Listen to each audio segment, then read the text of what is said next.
Hello, internet friends. I was recently invited to a Poshmark consignment Q&A for sellers. So, if you are new and you've never heard of this program, Lord, the 35-inch extensions are getting caught in the Christmas tree. Have I started decorating for Christmas? Yes, I have, because I have a problem. Poshmark launched, I believe, like late 2023, 2024, early 2024, a program where people that have items that they don't want to sell themselves, they can send to someone else, like myself, to list it in their closet and sell it for them once the item sells. We split the net profit of the sale 50-50. So Poshmark takes their 20% and then we split the amount net. This started in the San Francisco Bay Area, and then they slowly started expanding. I think actually I'm in Los Angeles for reference. Let me mute my phone. I'm in Los Angeles. I believe they went to, oh, my YouTube channel just got a new hype. By the way, friends, there's this new thing now where not only can you like someone's video, you can hype it, and you only get a certain amount of hypes per week. So I appreciate it if you give this video a hype. It basically helps my video show up more on the YouTube homepage. So give this a thumbs up or hype it. There's so many new things happening on YouTube. It went to Chicago first, and then it finally reached Southern California. I applied and I was on a wait list. I got in and I gave you all an update. I think it was last week or 2 weeks ago. I'm just giving you a little bit of background before I talk to you about what I learned on this Q&A. The way it works is when there's a bag available in my area, which I assumed there would always be bags here because there's 4 million people that live in this area. I was like, oh, I'm probably going to be getting bags all the time. I really don't. I've been matched in the last couple of months with 5 people, and all 5 people have canceled their bags. I don't know why. I gave you my assumptions in that other video that I will link down below, but they all have canceled. So I never received a bag. So then I got invited to this Q&A, and I was going to go through some of the screenshots with you. So it was with a Poshmark employee that's also a seller, which I always find that interesting when the employees sell on the platform. But I guess it makes sense, right? Like they need to know the platform in and out. And I thought there was going to be hundreds of people on this Q&A. There was only 45 people on it. And there were some really interesting questions that a lot of you have asked that I was even curious about, because up to this point, friends, I have not received a bag because people keep canceling. So what I gleaned from the questions that were asked, that this program is a little bit of a logistical nightmare, it sounds like, because a lot of people were asking really valid questions that I think should be spelled out. So here's one of the questions. I haven't been matched yet and it's almost 2 months. Will I get removed from the consignment program if I don't get matched? And what the Poshmark employee said was that you're just matched based on what becomes available. If there's no sellers available in your area, that's why.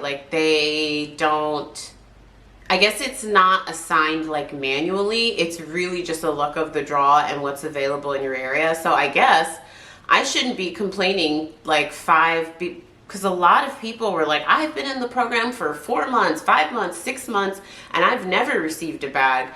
I've only been in it for I have to go back and look at my videos, 3 or 4 months, and I've been assigned 5, but I've never received one. But so I was like, oh, a lot of people just aren't even getting paired with anyone. And then this was a question that a lot of people asked. If there are unsellable items from the consigners, like holes, stains, etc., do we have to hold on to these for 6 months, or can we discard and donate? And a lot of people asked that question, and the employee said that you should not be receiving anything with any flaws. And if you do, reach out to the consigner and ask them if they want them back or if they want you to donate them. So the way the program currently works, I'm filming this November 2025. If you're watching this even 2 months from now, the rules may have changed. But the way it works right now is you get the items, you list them for 6 months. And then if they don't sell, you reach out to the consignor and say, hey, do you want me to donate these or do you want them back? But then the Poshmark employee wasn't really clear about if the person wants them back, how do you get it back to them? She just kind of said, oh, just reach out. They have a specific email for this program and we'll coordinate how to get it back to them. But then a couple people were saying that once their 6-month window was over, the consignor said they didn't want it back, so they just donated everything. This came up a lot too. This is why I say it sounds like a logistical nightmare, friends. Can I just tell you? Just a little tangent, being 100% honest, and I've told you all this in all of these Poshmark consignment videos, I am doing this for you. I am doing this for you and for me. It's a bit of self-serving too because it helps my YouTube channel to make content. And I'm really doing it though, honestly, friends, because you all said you want to see me go through this program, you want to see how it works. I would not do this if I did not have a YouTube channel. This sounds like a logistical nightmare, like I said. It sounds like Poshmark's just kind of figuring it out as they work through the program, which makes sense. It's a newer program, you know, hasn't been around for years. But for someone where I am in my reselling career, I have such an influx of inventory. Like, this just sounds like a nightmare. Like, I'm getting bags canceled all the time, so it's not like I can depend on consistent inventory coming to me, and then I'm not choosing the inventory at all. It's basically like getting a mystery box that you are required to list. Honestly, I feel like it's worse than a mystery box because at least a mystery box, I could be like, I have no obligation to list this stuff, whatever. I don't know. I guess there's pros and cons, but a mystery box I would be paying for. It is free inventory. So I don't know. Some of you have told me that your bags are such a crapshoot. Like, one of you was like, one bag I got Dior, Gucci, Prada, and then the next bag was all like Target and Walmart. And so she was saying that she left the program because she was like, I didn't like it. I was just getting mostly crap and then occasionally a couple great things, and it just wasn't worth it to me. So this came up a lot. I had issues with the bag being delivered but not cleared from the Uber driver. I had to call my personal Uber account to have updated, and Posh had no number to call. And so I say a lot of people said that because that happened to me today. So I think I mentioned to you that if I didn't mention, currently, remember, I'm filming this November 2025 because sometimes people watch these videos months later and they're like, that's not how the program works. Right now, the way it works is the consignor gives their bags to Uber, or I guess, I don't know, maybe they leave it at their door. Uber picks up the bag of clothes and delivers it to you, so it would be to me, and then I list the items. They're using Uber for that right now.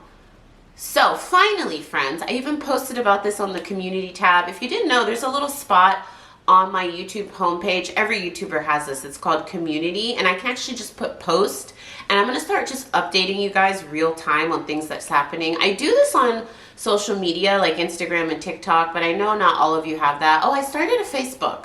I really started a Facebook for those of you that don't have TikTok. I don't really get on Facebook, but so many of you are like, Nikki, I don't have TikTok. And you keep talking about your what sold post that you post, and I don't have TikTok. I started a Facebook. If you don't have TikTok, I'll link it down below. But I'm also going to start posting more in the community tab. I was really excited because I got assigned a bag.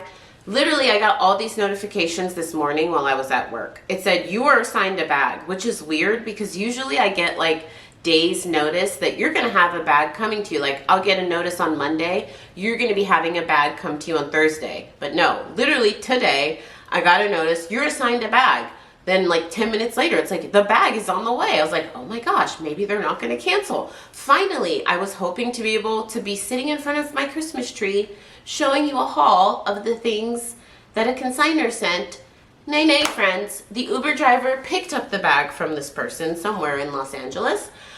I know what city she's in. It shows me. It shows me the person's closet name, and it shows me the city the bag is coming from. And then once Uber picks it up, it says like track your bag, and I can like see the Uber moving.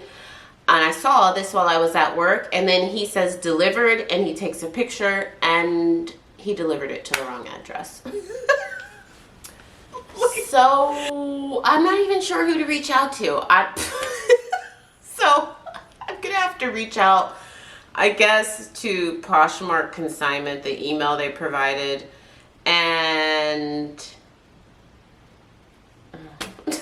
I don't know, friends. I keep trying. I know you all want to see me go through the process. I'm trying, friends. I'm trying. I don't know. So I'm gonna reach out to Poshmark and be like, hey, the Uber drivers, it's like he delivered it to an office building. I don't know, friends. I have to reach out to them. Another thing that came up I was like just screenshotting away all of these questions because I was like, these are very valid points that a lot of people are asking. Someone said, I had a situation where an item in my consignment that I received was removed for not being authentic. However, the item is, what can I do? I don't want that in my history. And a couple people said they had that happen where like they received luxury items from the consigner. They listed it and then Poshmark removed it as not authentic. But then the seller, like that's like me getting it authenticated myself, which would annoy me that I have to authenticate someone else's item that's not even mine. And they were like, it's authentic, but you guys removed it. What a logistical nightmare this is. How do we go about letting them know what items we can't list? I'm a people pleaser and nervous about telling someone no on something. I'm not. A lot of people said that comment though. They were like, yeah, what do I do if it's just something I don't want to put in my closet? I'm just going to tell them I'm not listing. Can you tell I'm an only child?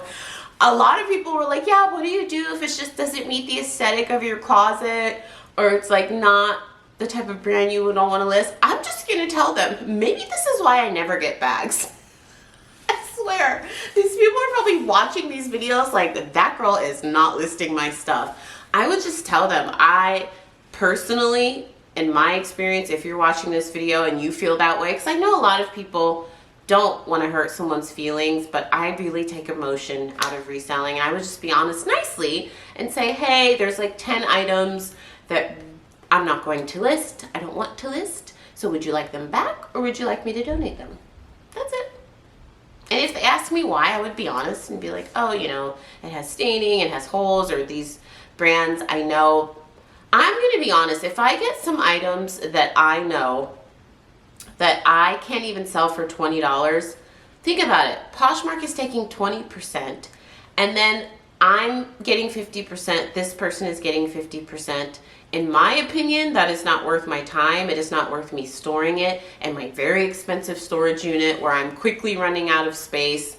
So I just can't list a bunch of stuff that I know. Like, I need to at least be able to sell it for 30 bucks, you know. But I'm taking one for the team. I know you guys want me to go through this process. I'm really trying. And then this came from one of the people that works at Poshmark. She said, closet partners are required to list and store consignment items for 6 months. At 6 months, you can reach out to the consignor via chat to ask if they would like their items back, or you can donate them. So that is officially how it works. I'm just reporting. I don't know, friends. I don't know. I don't even know what to say.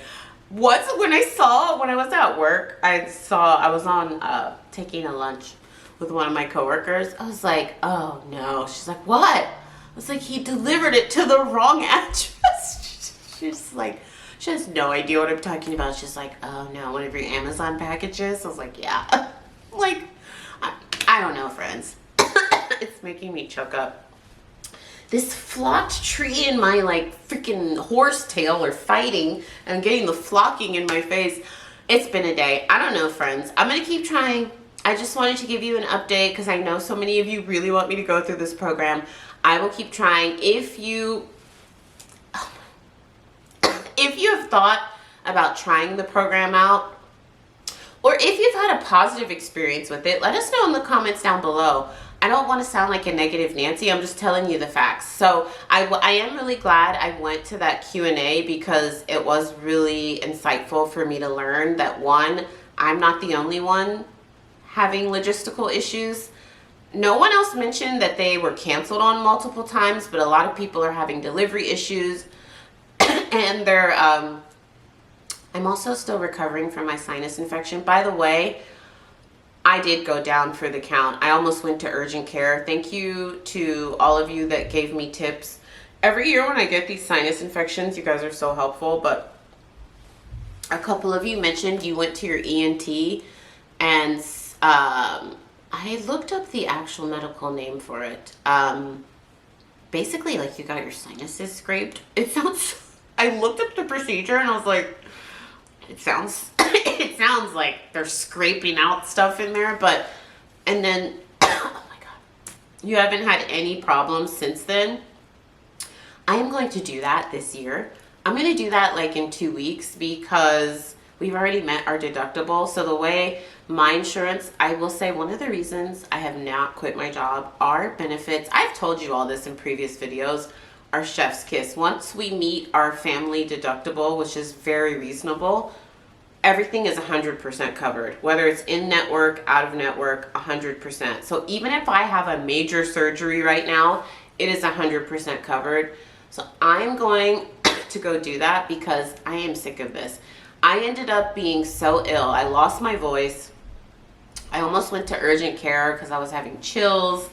I couldn't breathe. I couldn't speak for like 3 days. And I'm over it. This happens twice a year. It's always in the fall and the spring. When the weather's changing, the leaves are shedding, pollinating, all that stuff. And I'm like, this is the best day I've had in 5 days. So me coughing from this flocking too reminds me, thank you to all of you for the tips. I saw the elderberry, the zinc. I do take zinc daily, but I am going to call my ENT. I don't know why I didn't think of that. And why every time I go to urgent care, why haven't, I work in healthcare. Why didn't I think of that? But more importantly, I'm going to have to go, friends. I need some water. Why didn't urgent care suggest that? You would think, I go to the same urgent care like twice a year. You would think they'd be like, you should probably see a specialist about this. Anywho, oh my God. I'll make it through, friends. I wanted to give you an update. I better get off camera because the extensions and the Christmas tree are fighting. And they're flaring it up. They're flaring everything up.